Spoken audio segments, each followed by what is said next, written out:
Profitons de ce délai que tu nous donnes et poursuivons par l'autre séquence, et cette fois, les femmes dans un monde d'hommes. Alors, vivre et prospérer dans un monde d'hommes par les hommes est un défi constant. Vous en savez quelque chose, pour vous les femmes. Votre capacité à naviguer et à exceller dans ces environnements démontre sans doute votre résilience et votre compétence, tout en remettant, dès lors, en question les notions traditionnelles de l'éternel féminin. Et qui mieux que toi, Marie, pouvait nous le dire tout cela?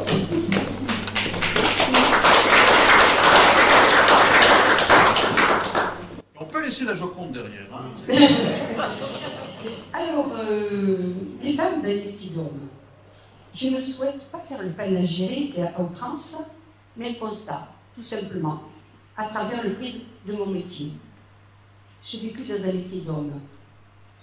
Depuis 1975, je suis photographe professionnel. Photographe du CIRPA du ministère des Armées, de la Communication, chef d'entreprise, laboratoire photo indépendant, atelier de photographie, première femme présidente du syndicat de photographes professionnels Malraux. Alors maintenant, je reviens aux commentaires.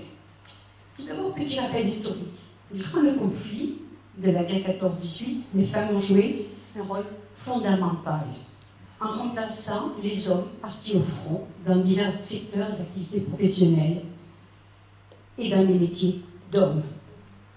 Cela a marqué un premier grand tournant dans leur participation à l'économie. Autre rappel, la loi du 18 juillet 1965 autorise les épouses à travailler sans l'accord de leur mari et ouvrir un compte en banque, un passé proche de nous. Les clichés sont installés. Monsieur travaillait pour amener de l'argent au foyer, pendant que madame s'occupait des enfants et maintenait le quotidien d'une vie de famille. Le poids sociétal est d'autant plus fort que dans les premiers métiers des femmes, ils sont très genrés. Madame est cuisinière, garde d'enfants, garde malade, infirmière, repasseuse, institutrice. Monsieur est policier, pompier, électricien, chef d'entreprise, astronaute, routier, banquier. Des stéréotypes qui viennent de la société elle-même. Et c'est aussi dès le plus jeune âge. Souvenez-vous de nos catalogues de jouets. Puis de jeux de construction pour la panoplie ou la panoplie de pompiers garçons. Les jeux de princesse, des dinettes pour les filles. Un grand nombre d'éléments familiaux, éducatifs, religieux, sociétaux conduisent les enfants vers des activités distinctes dans une répartition des rôles genrés. L'orientation professionnelle joue un rôle déterminant. L'accès au diplôme, l'éducation, la formation, l'environnement familial, les habitudes sociétales. L'orientation professionnelle, aujourd'hui la société a bien changé. Les mentalités aussi. Le partage des tâches, ce n'est pas encore parfait, dirons-nous, mais on avance. On avance. Maintenant, pour une femme exercer un métier traditionnellement dit masculin, souvent associé à des tâches physiques, techniques ou manuelles, c'est prendre le risque de se heurter à des résistances. Dans les métiers de tout temps masculin, les représentations et rapports sociaux semblent bien davantage figés que les technologies. Et le sexisme est la première difficulté à laquelle les femmes sont confrontées. Les femmes sont souvent aussi moins sûres d'elles-mêmes, ce qui s'explique par l'influence d'une culture vieille de plus de 2000 ans par les traditions. Maintenant, certains membres de leur famille ayant agi comme des modèles, conscients ou non, elles sont plusieurs à avoir rencontré des réactions mitigées de la part de leur entourage. L'opinion défavorable s'est néanmoins habituellement modifiée une fois qu'elles ont démontré avoir les capacités de réussir dans un métier masculin. Néanmoins, les modèles significatifs appartenant souvent à l'entourage familial ne font pas toujours le soutien attendu par les femmes elles-mêmes souvent.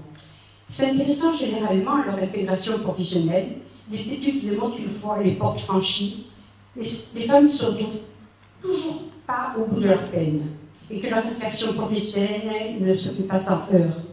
Blagues sexistes, harcèlement, obligation constante de faire leurs preuves, isolement. Plus précisément, les femmes tentent de s'intégrer à une culture institutionnelle particulière qui s'est développée autour d'une identité masculine, au sein de laquelle elles tentent de revendiquer une identité propre. Néanmoins, les variations peuvent se faire jour en fonction du niveau hiérarchique, du secteur d'activité, du parcours antérieur, mais aussi des ressources et de l'histoire de chacune. Différents facteurs entrent en jeu, dont celui de la volonté de s'intégrer en groupe et la crainte que la plainte soit perçue comme un constat d'échec. Elle doit rapidement se faire respecter, comme dans une épreuve de force. Il faut rentrer dans la mêlée, faire des propositions, faire connaître ses compétences. Le plus dur étant au début d'avoir l'impression d'être transparente durant une réunion où l'on ne daigne pas s'adresser à vous. Si l'on est accepté, les rapports deviennent très rapidement plus simples et plus directs.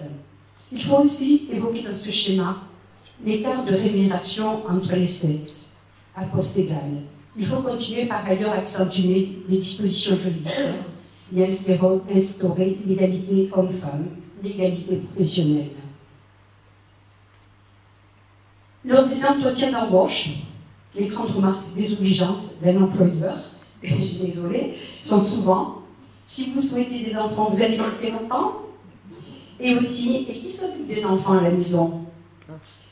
Une certaine discrimination fondée sur la grossesse, sur la maternité, sur la famille, avec le double, voire le triple travail de la femme, que vit la femme majoritairement, et qui est vécu comme une source de stress et de frustration, et souvent, au détriment du couple, c'est elle qui cède sur son travail par rapport à celui de l'homme.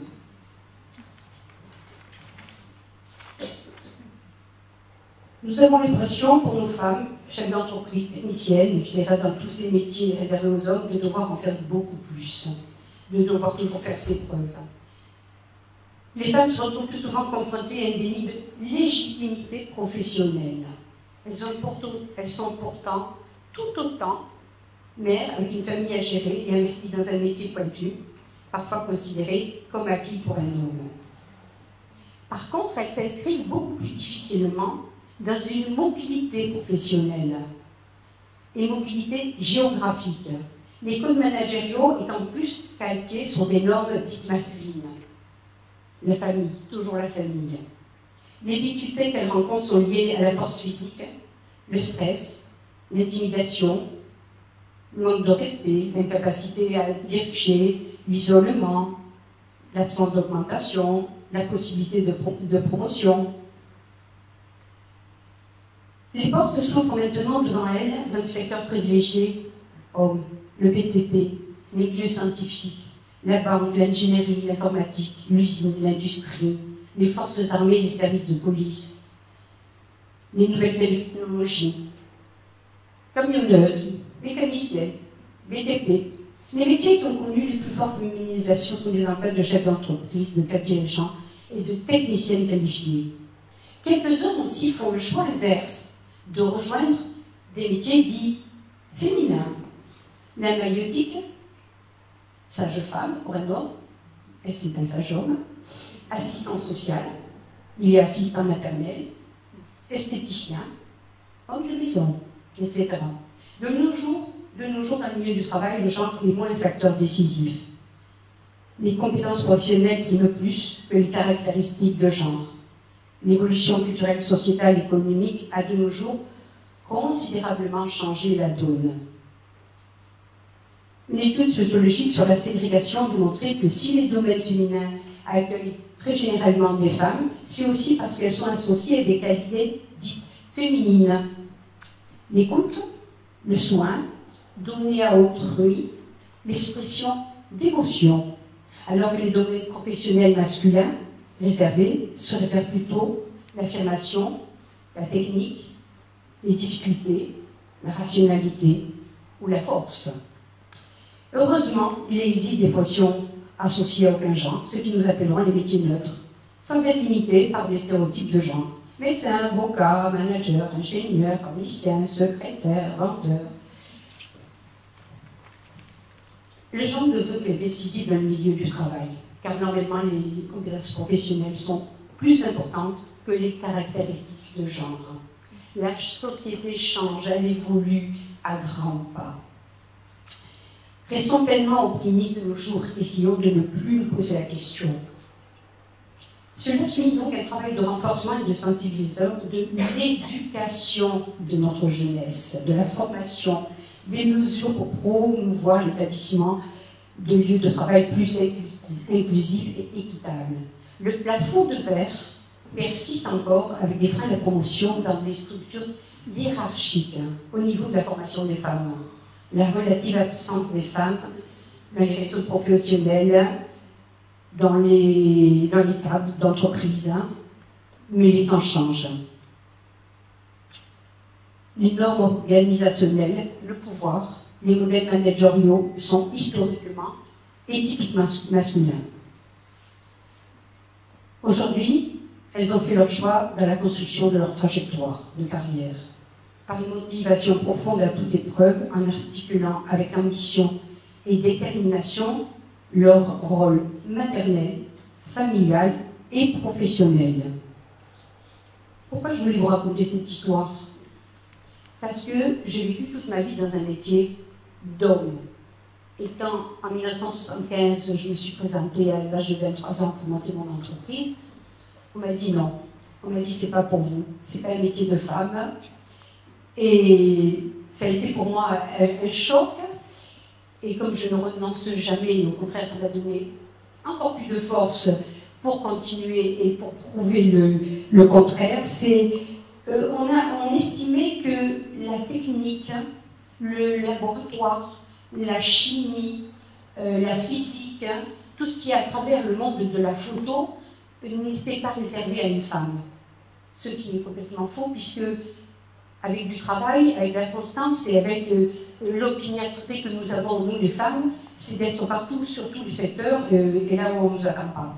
Il a donc fallu, voilà, je les combatte, et ça prouve bien que vous, toutes les talentueuses femmes audacieuses, ne renoncez jamais, et allez surtout dans les métiers où on ne vous attend pas. Voilà, ma conclusion de l'Éternel féminin, c'était de dire les femmes sont partout, et surtout, partout où on ne les attend pas.